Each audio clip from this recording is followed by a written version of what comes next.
Praise the lord. ఈరోజు దేవుని వాక్యము, వారు విద్య లేని పామరులని గ్రహించి ఆశ్చర్యపడి వారు యేసుతో కూడా ఉండిన వారని గుర్తెరిగిరి. అపోస్తలుల కార్యములు 4వ అధ్యాయము 13వ వచనము.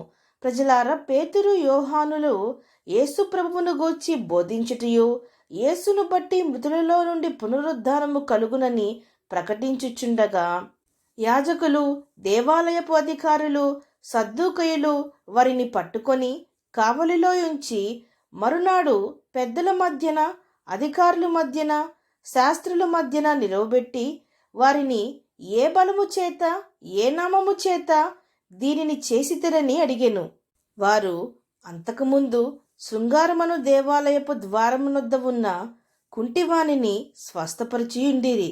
అప్పుడు పేతురు పరిశుద్ధాత్మతో నిండినవాడై, యేసుక్రీస్తు నామమున వల్లనే అని వారితో చెప్పెను. యేసుక్రీస్తు నామమునందే తప్ప మరి ఏ నామమునందు రక్షణ పొందలేమని మరింత వివరముగా, ధైర్యముగా, ఎటువంటి భయము లేకుండా వారు మాట్లాడసాగిరి. ప్రజలారా, మనము దూషింపబడుచున్నప్పుడు, మనము అన్యాయంగా నిందింపబడుచున్నప్పుడు, మనము శ్రమల్లో ఉన్నప్పుడు, మనల్ని అన్యాయంగా పట్టుకున్నప్పుడు, లేకపోతే మనల్ని మోసము చేసినప్పుడు మనము వారితో ఏమి మాట్లాడవలెనా?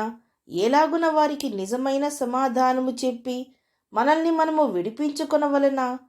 ఎలాగున చేయబడని నేరము నుండి నిర్దోషి అని బయటపడవలెనా? మన పనుల్లో, కష్టాల్లో మనము చిక్కుకున్నప్పుడు ఏమి మాట్లాడవలెనా, ఎలాగున భయపడవలెనా అని భయపడుకుడి. దేవుడు మన న్యాయవాది. ఆయన మన పక్షమును న్యాయము తీర్చును. మన పక్షమును ఆయన మాట్లాడును. మన వ్యాజ్యములు, మన పోరాటములు ఆయన జరిగించును. ఒకవేళ మాట్లాడవలసి వచ్చినప్పుడు మన వృత్తిలో కానీ, మన జీవితాల్లో కానీ, మన సమస్యల్లో కానీ ఆయనే మనకు జ్ఞానమును అనుగ్రహించును. ఆనాడు పేతురు ఆ పెద్దల మధ్య మాట్లాడవలసి వచ్చినప్పుడు అతను భయపడలేదు. తాను స్వంతంగా మాట్లాడలేదు గాని పరిశుద్ధాత్ముని సహాయంతో అతడు బోధింపగా, వారు పేతురు యోహానుల ధైర్యమును చూచి, వీరు విద్యలేని పామరులు గదా, వీరికి ఇంత ధైర్యము, జ్ఞానము ఎక్కడి నుండి వచ్చిందని ఆశ్చర్యపడి వీరు యేసుతో కూడా ఉండిన వారని గుర్తెరిగిరి. ప్రజలారా, మనము యేసు ప్రభువుతో కూడా ఉండినట్లయితే, మనము ఆయన వాక్యములు చదివి, గ్రహించి, అనుసరించి ఆ ప్రకారంగా నడుచుకున్నట్లయితే ప్రభువు మనకి జ్ఞానమును ఆయన వాక్యము ద్వారా అనుగ్రహించును. పేతురు యోహానులు జాలరులే, కానీ వారికి విద్యాజ్ఞానం లేదేమో కానీ దేవుడు అట్టి వారిని ఎన్నుకొని జ్ఞానం లేని వారికి ఆయన శిష్యులుగా ఉండు భాగ్యమునిచ్చి ఆది సంఘంలో అద్భుత క్రియలు చేయుటకు, క్రీస్తును గూర్చిన జ్ఞానమును లోకమంతటా ప్రచురించుటకు వారిని మేలైన జ్ఞానంతో దేవుడు నింపెను. ప్రజలారా, ఈనాడు మనము ఎట్టివారమని దేవునికి అక్కరలేదు, కానీ మన సమర్పణ ఆయనకు కావలెను.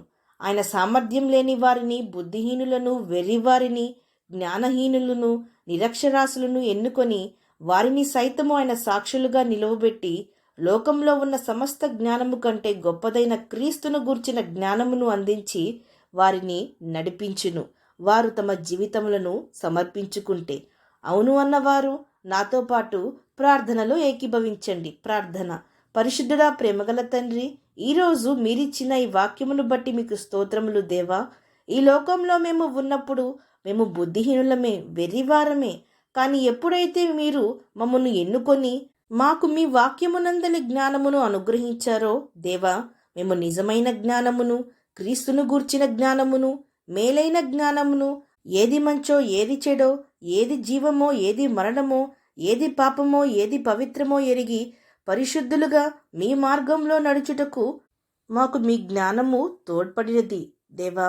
మీతో ఉండి జ్ఞానవంతులుగా మారుటకు మా ప్రతి ఒక్కరికి సహాయము దయచేయమని ప్రార్థిస్తూ, సమస్త మహిమాగంతులు మీకే చెల్లిస్తూ ప్రభువైన యేసుక్రీస్తు నామమున పేరట అడిగి వేడుకొంచున్నాం పరమ తండ్రి.